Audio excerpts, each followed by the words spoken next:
Hola, ¿qué tal? En esta ocasión un seguidor me ha pedido que analice un vídeo, me lo ha pasado, he visto que es bastante interesante para analizar, es un vídeo bastante corto pero que tiene cosas bastante interesantes, así que vamos a ello. En un principio estos vídeos que vienen cortados pues siempre son un poquito problemáticos porque no sabemos el contexto general, no sabemos mucho sobre los perros. En este caso yo solamente he visto este vídeo, no me he puesto a indagar en rasgos de personalidad, en patrones que se estén repitiendo en este perro, simplemente yo me voy a remitir a observación etológica y por tanto basada en lo que está sucediendo. Pero también hay que tener claro que nos falta cierto contexto y en cualquier caso pues iré comentando todas las cosas que pueda ir viendo por aquí que puedan ser interesantes.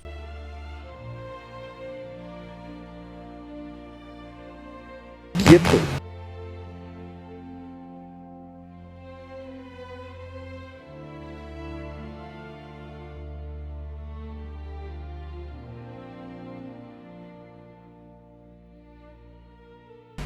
¡Ey! No, ya bajito. Venga para acá, me voy a poner a cansar. Haga para acá. Ares, come. Venga para acá, hijo. Venga para acá. No, señor. Ares, ven. Ven acá, ven. Ven.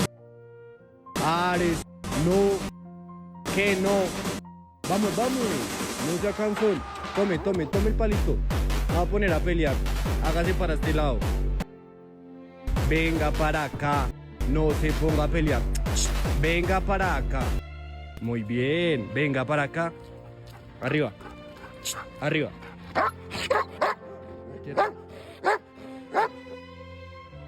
Vamos a ver, aquí por lo pronto lo que vienen a ser los textos estos, considero que varios de ellos deberían haberse evitado. Por lo pronto en la parte final donde se pone lo de esto de aquí, él solo dijo no te acerques a mi espacio insecto, pues entiendo yo que es una proyección humana que lejos de ser sana muestra bastante desprecio por los animales, excepto por el uno mismo, ¿no? Entonces yo entiendo que uno pueda estar orgulloso de su perro, pero si realmente nos gustan los perros, el que respeta a los perros, el que ama a los perros, realmente no se le ocurriría hablar de este modo hacia otros perros. Esto no deja de ser un problema porque luego a la hora de que haya problemas pues se pueden justificar las agresiones bajo ciertas humanizaciones. Pero bueno, como lo que me quiero centrar principalmente es en el aspecto etológico y no tanto en otros aspectos más de índole humana, pues me centro simplemente en lo que ha sucedido aquí. Vale, aquí lo que vemos es que es evidente que el perro se está acercando, este perro está en foco, está hiperfocalizado porque vemos que tiene las orejas y los ojos, el hocico, digamos que la parte sensorial donde está recibiendo información está muy proyectada. Y aquí vemos estos lamidos y nos indican que su nivel de estrés se está elevando. Cuanto más niveles de estrés haya, más veremos señales relacionadas con ese pico de estrés. Entonces, si los lamidos van en aumento, pues entonces lo que nos está indicando es que los niveles de estrés se están elevando. Y esto nos indica pues, que el perro puede estar llegando a un umbral y cuando algo pase de ese umbral, el perro puede decidir a atacar o lo que sea. Aquí, pues eso, cuando se dice que el otro perro llegó a molestar, vamos a ver que esto es un poquito relativo. Bueno, por lo pronto, los perros no inician ese tipo de comportamientos.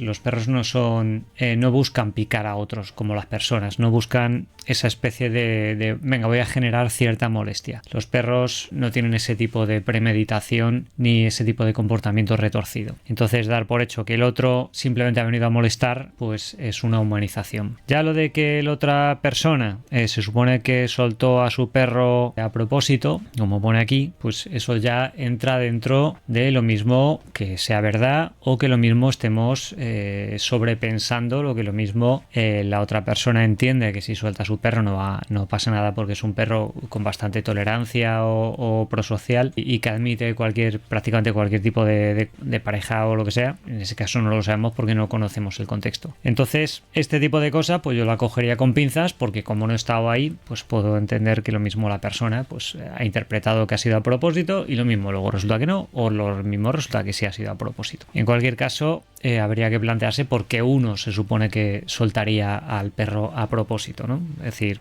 que es maldad en estado puro, quiere que los perros peleen, etcétera, ¿no? Pero bueno, como eso es ya sería un debate humano retorcido, pues aquí no tiene nada que ver con todo esto. Aquí en un principio el perro está hiperfocalizado, el otro evidentemente está siendo consciente. Y esto, y el haber detectado a otro macho entero en el ambiente, porque se ve que son dos machos enteros, pues hace que este perro pues también tenga esta piloerección. Vemos que este no está hiperfocalizado, más o menos se entiende la posición cierto modo vulnerable en la que está, pues vemos que las orejas están más ladeadas, no está tan focalizado y la mirada no es tan directa, ¿vale? Entonces la presencia de un macho que está hiperfocalizando en él le provoca ese pico de estrés, actúa como estímulo liberador de la conducta, en este caso de marcar o buscar marcar. No sé si aquí me suena a mí que ha marcado. Vale, ahí en teoría ha marcado. Uno rapidito. O al menos ha hecho el amago. Hay veces que los perros puede ser que ya hayan hecho mucho pis, pero cuando hacen ese comportamiento de acercarse a una superficie vertical, como pasa aquí, es por esa influencia hormonal de pues que el animal cuando tiene esa pulsión puede hacer el gesto, puede apretar, puede ser que no haya pis en la vejiga, pero igualmente pues el perro intenta orinar. Entonces, al final lo que está actuando es ante un estímulo ambiental que se relaciona con esa competitividad intrasexual. Aquí evidentemente el perro está tenso, pero muestra cierta seguridad. Vemos cómo él no está focalizado, está mirando hacia un lado, por tanto no está buscando pelear, y lo que hace es abrir un arco. Se ha presentado en este lugar, ve que está otro individuo, está focalizado en él, otro macho entero, y el perro percibe la tensión. Vemos cómo le afecta emocionalmente por el comportamiento rígido que muestra, pero a la vez él no está siendo proactivo a la hora de buscar pelea.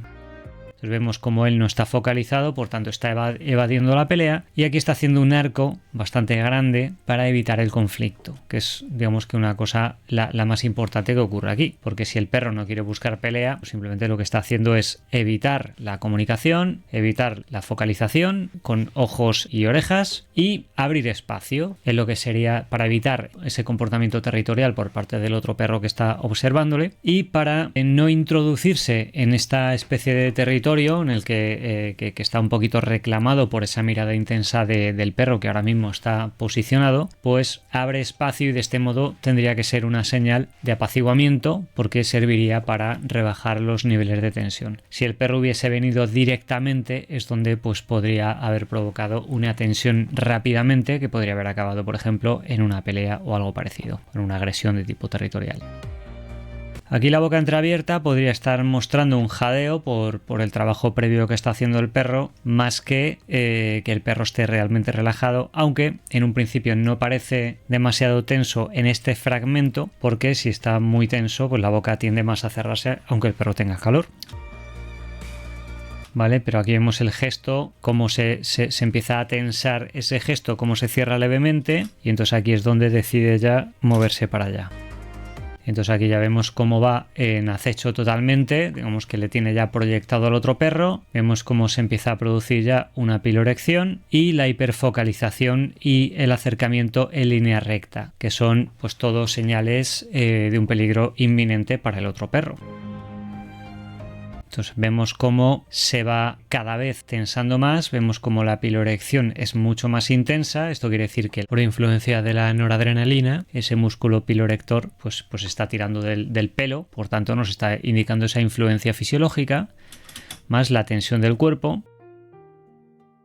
Aquí vemos cómo se va directamente hacia atrás, y esto provoca en este perro pues también esa respuesta de piloerección que creo que ya era previa, o sea que este perro también tenía cierto estado de tensión cuando ya se estaba acercando al ver la mirada del otro perro o al acercarse. Y aquí vemos esta mirada lateral de control, pero vemos que esto es más un comportamiento de control, más defensivo y menos ofensivo. En cambio, en este perro pues encontramos mucha más ofensa, mucho más proactividad a la hora de acercarse y analizar a este perro. Aquí vemos el primer lamido. Y aquí vemos el posicionamiento. Este perro mantiene la mirada de control. Vemos que está ligeramente posicionado y aquí de algún modo pues esta posición se está preparando pues para defensa. Él está mirando de lado para buscar información, para ver dónde está posicionado el otro, pero no se llega a girar del todo porque esa confrontación de miradas podría ser ese estímulo suficientemente intenso como para que se pudiese incrementar la tensión, principalmente pues que empezase la pelea.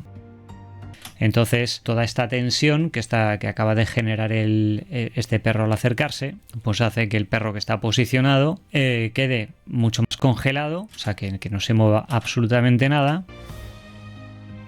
¿Y qué pasa? Que al no moverse nada no hay ningún estímulo desencadenante de agresión. Aquí si este perro se hubiese movido rápidamente, este hubiese atacado lo más probable. O sea, si este, por ejemplo, se hubiese asustado o se hubiese movido rápido, eso hubiese sido un estímulo signo que hubiese activado en este como un estímulo liberador la agresión, ya sea de un tipo o de otro, ya sea acoso o directamente una agresión. Es probable, por lo que me da la impresión, que son dos machos enteros y por tanto este tipo de gestiones para dos machos enteros va a ser más fácil que si este, por ejemplo, hubiese sido un macho castrado. Si este hubiese sido un macho castrado, seguramente sí hubiese habido una respuesta de una forma u otra. Pues normalmente este tipo de cuestiones se acaban ritualizando un poquito y entonces el perro, aunque sea invadido y sea una situación para este perro muy intrusiva como está siendo, como muy violenta, porque este viene muy tenso e intenso, con unos niveles de estrés muy alto, acercándose abruptamente directamente a una zona vulnerable como son los cuartos traseros, en hiperfocalización. O sea, digamos que esto ahora mismo es una bomba en potencia de estímulos, ¿no? Entonces toda esa estimulación potencialmente peligrosa pues hace que este perro se quede congelado, que es una forma de evitar mostrar algún estímulo al ambiente que pueda provocar esa respuesta hostil de este perro, una agresión. Entonces aquí ocurre una cosa muy interesante. Vemos aquí como los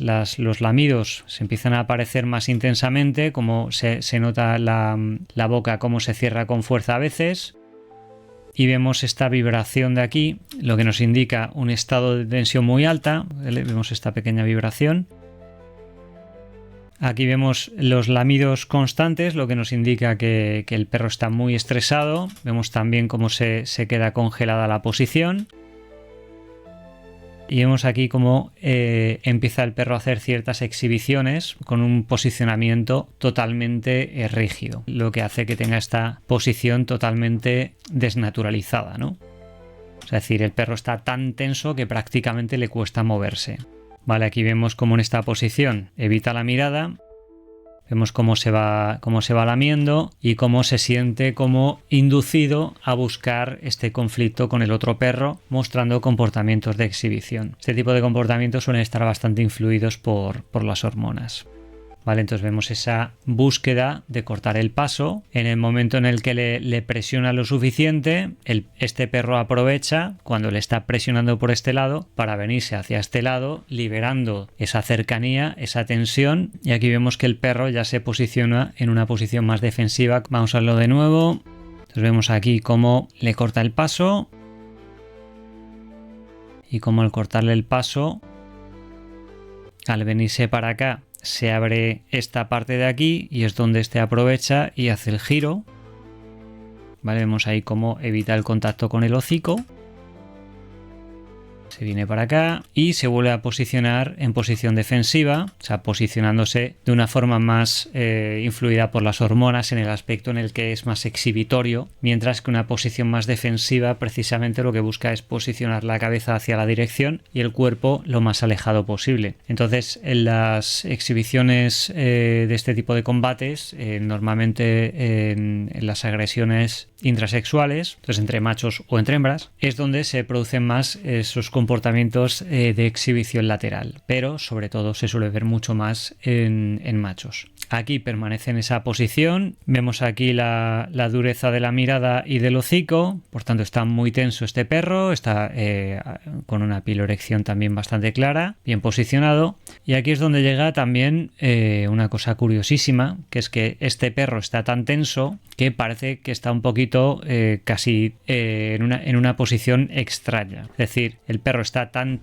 tenso que se ha quedado en una posición premotora extraña, como en este caso es es como si estuviese haciendo envite pélvico o algo parecido. Y vemos como toda la piloerección, toda la tensión corporal, y aquí vemos como el incremento de señales de estrés, como los lamidos que vienen una y otra vez. Aquí, por lo que vemos, cuando vemos este comportamiento de aquí, cuando vemos este movimiento, normalmente son gruñidos. Lo que pasa es que muchas veces el gruñido no se percibe por parte del humano porque es muy sutil. Lo mismo la persona está lejos y no se escucha. Pero cuando vemos en estas posiciones de tensión que se muestra esta parte como que hay cierto movimiento, ¿vale? Con cierto ritmo, con cierta contracción, pues lo que estamos viendo es que el perro está amenazando, ¿vale? Ahí vemos aquí cuando deja de amenazar, cómo deja de aparecer aquí movimientos. Vamos a verlo otra vez. Vemos este movimiento como de apretar. Se vuelve otra vez a ir a los cuartos traseros. El otro vuelve a abrir espacio, vemos como el otro está mucho más en posición de evitar conflictos, manteniendo las orejas hacia los lados y evitando mantener la posición directa hacia el otro perro, lo que quiere decir que está evitando en cierto modo el conflicto. Y aquí vemos como el perro vuelve otra vez a buscar ese conflicto, girándose rápidamente. Y aquí, pues quizás por la influencia de la llamada del dueño, vuelve. Aquí lo que vemos es que el perro muestra un comportamiento de desplazamiento. Digamos que se ha cargado tanto con la interacción que al llegar a donde está el dueño, pues provoca esos ladridos que muestran, que denotan toda la tensión acumulada que hace el perro pues ladrando. Aquí vemos cómo va pasando en ese comportamiento de moverse despacito, pero vemos cómo abre todo este espacio. Por tanto, no está invadiendo el espacio de este. Aquí al acercarse rápidamente, como este se congela, como le mira de lado, pero se mantiene en una posición rígida defensiva. Aquí estoy viendo también que hay ligeros movimientos, pueden ser por el contacto físico que puede estar reaccionando a estos pequeños reflejos, o puede ser que también esté gruñendo sutilmente, ¿vale? Aquí vemos cómo se gira un poquito más, al girarse un poquito más como parece que lo detecta y cambia el comportamiento. Vamos a verlo otra vez. Aquí parece que lo lisquea, aquí se pone más intensito, vemos aquí cómo el perro mete la cola más para abajo. Aquí el perro gira un poquito más la cabeza, parece que detecta la tensión y abre espacio. Pero a la vez con ese comportamiento de exhibición, ese ritual de combate. Y aquí yo creo que emocionalmente se provoca hay un pequeño colapso, de que el perro está tan nervioso que parece que colapsa y se queda congelado. Como no emite ningún tipo de comportamiento, se mantiene inamovible, parece que esto le ayuda a evitar la agresión y la seguridad en sí mismo, porque lo que he dicho antes, si el perro hubiese mostrado miedo o algo parecido, seguramente hubiese sido atacado.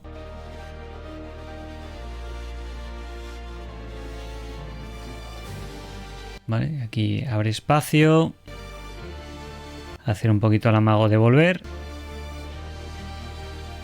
y aquí vemos todo el comportamiento de desplazamiento. Hay una pequeña sacudida, otra sacudida, el movimiento rápido de la cola todavía con la piloerección, y vemos como ya el comportamiento se vuelve más dinámico porque ya no está proyectando en el otro perro. Vemos la diferencia entre este comportamiento, que es más dinámico, ¿vale?, que del principio, que es totalmente focalizado. ¿Vale? Vemos señales de estrés, focalización, hiperfocalización.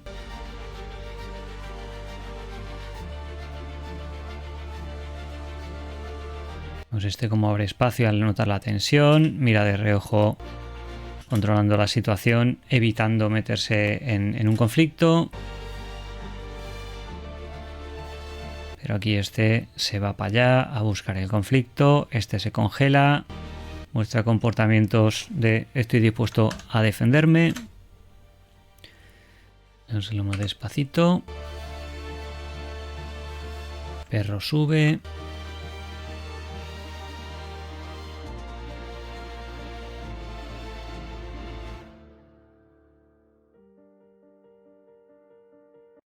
Vale. Mira para un lado. Lamido.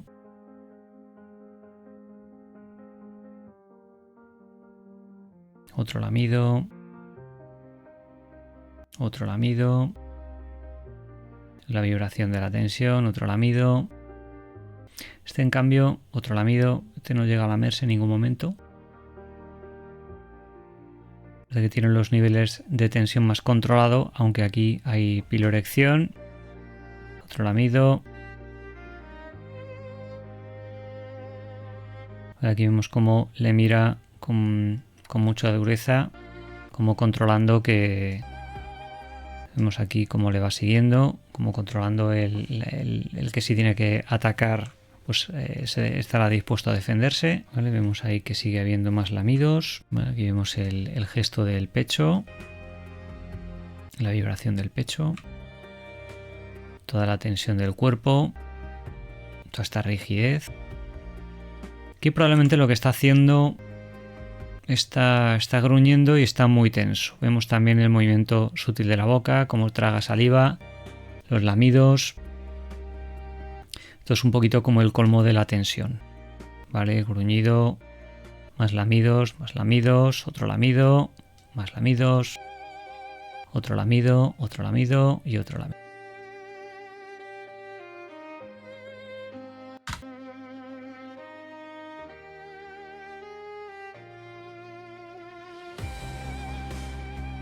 Entonces, en esencia, pues esta interacción, pues lo único que viene a ser es un pequeño conflicto territorial donde pues ha habido suerte de que el otro perro no ha hecho ningún tipo de comportamiento que hubiese desencadenado en una agresión. Entonces aquí vamos a decir que el mayor mérito yo diría que lo tiene este perro, porque ha permanecido a cierta distancia y todo este tipo de comportamientos pues ha evitado que hubiese desencadenado en una agresión territorial o un tipo de agresión ritualista.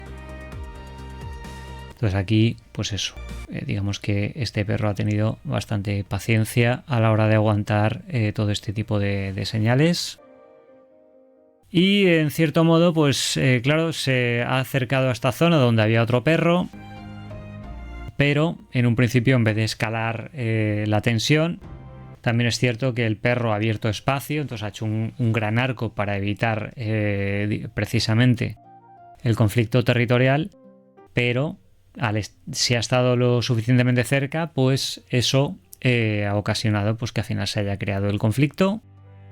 Y aún así, el perro, pues por medio de su comportamiento tan cauto, al evitar todo tipo de comunicación o tipo de señales que podían haber desencadenado un ataque, pues es donde se ha evitado que esto hubiese terminado en una pelea. En referencia a la polémica que tiene este vídeo, en el que se habla sobre el control o no control que pueda tener el dueño sobre el perro, ahí no me meto, yo simplemente me centro en hacer el análisis sobre la conducta a nivel demostrable, y aquí yo simplemente me remito a describir hechos e intentar llegar a conclusiones a partir de hechos y no de suposiciones. Y nada más, espero que os haya parecido interesante y hasta la próxima. Adiós.